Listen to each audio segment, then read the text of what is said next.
Hey guys, welcome to Travel Fields. Today we're going to be talking about this guy, the Canon C200.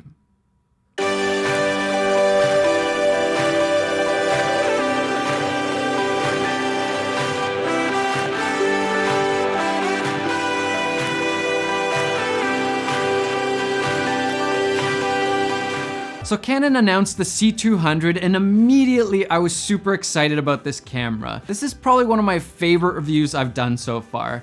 And the reason for that is usually when Canon releases a new camera, the specs aren't that crazy.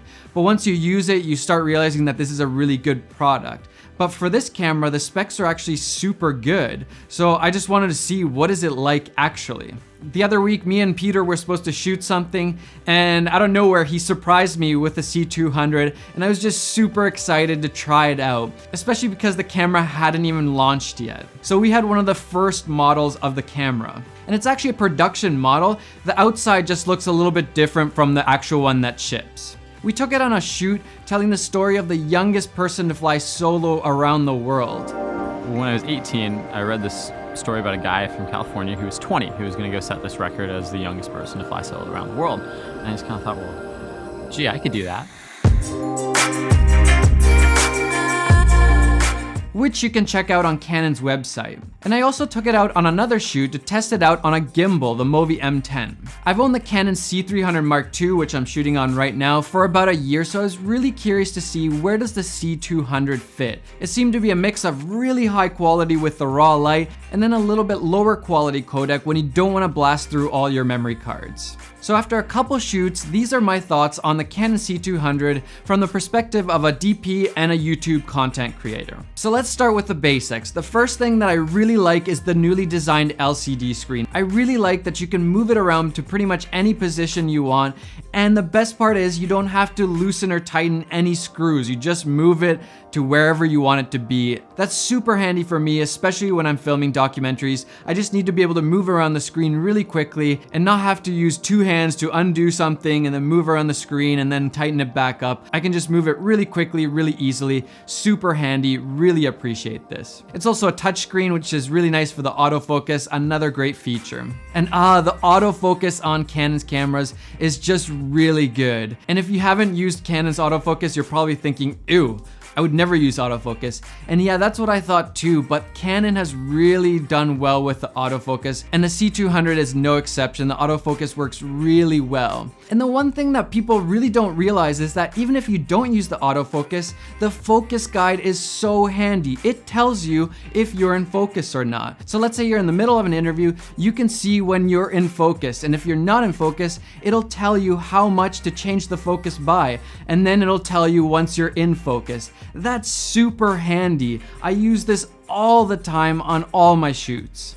Next, I really like that the raw light goes on the CFast card and the MP4 clips go on the SD cards. This is just a really nice way to separate the files, and also you have the dual slots for SD, so you can just continuously be recording a lot of footage onto those cards. I also like that the XLR inputs are now in the camera body and not in the LCD monitor unit. This is really handy. Just in case you don't want that handle or that LCD screen, you can still have the XLR inputs. I really appreciate this. Whereas on the C300, you always have to have that monitor unit to have XLR inputs. And also real quick, I like that the batteries are the same as for the C300, so I don't have to get any new batteries. I can just use the same batteries. Really handy. The C200 is a really nice size. I like the ergonomics of it. It's smaller than the C300, and it's just a really nice camera to use. Now let's get to the juicy stuff, the stuff we all want to know about. What's the image like? When I'm looking at the image of a camera, I'm really looking closely at the colors and dynamic range of the camera,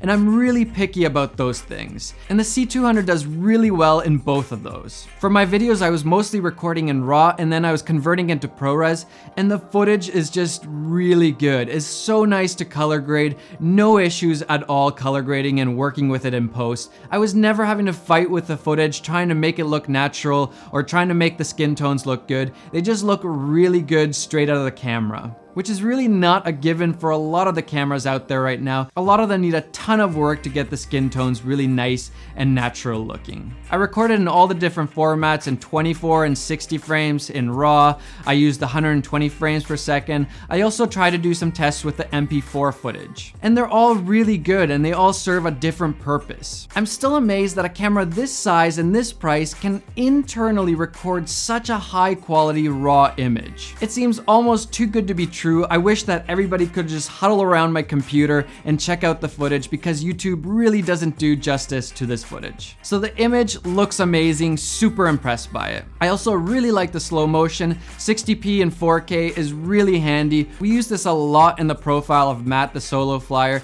It just has a really nice look to it. And there's something about Canon's slow motion that just looks really nice and smooth and buttery, a lot better than a lot of the other cameras out there. Not to mention the 120 frames per second, this camera just has a lot of amazing features. Even the MP4 codec really surprised me. I thought that this was going to be a pretty low quality codec that I wouldn't be using at all, but I could actually use this for a lot of things, especially for things like interviews or YouTube videos where I don't need that raw quality, but I still want a really nice image. This MP4 codec is really good for that kind of stuff. I think it was a really smart thing from Canon to introduce a really high quality codec and then have a little bit lower quality codec for projects that you don't need all that quality and you don't want to take up as much space on your hard drives. I'm actually really surprised that they put all this technology into one camera at a really affordable price for this kind of camera. So it's safe to say I'm really impressed by this camera. And now let's get into the negatives.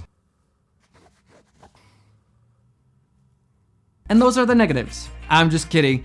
But honestly, it's really hard to find anything to complain about with this camera. Probably the only things that you can complain about are that the RAW files are still fairly big in size, and that's just the nature of the beast when you're recording in RAW, even with this RAW Lite codec. You can't have amazing RAW quality and not have bigger file sizes. For me, I also don't really like having an EVF on the camera. I find that it just gets in the way. I never use it, especially for gimbal work. It just always seems to be in the way.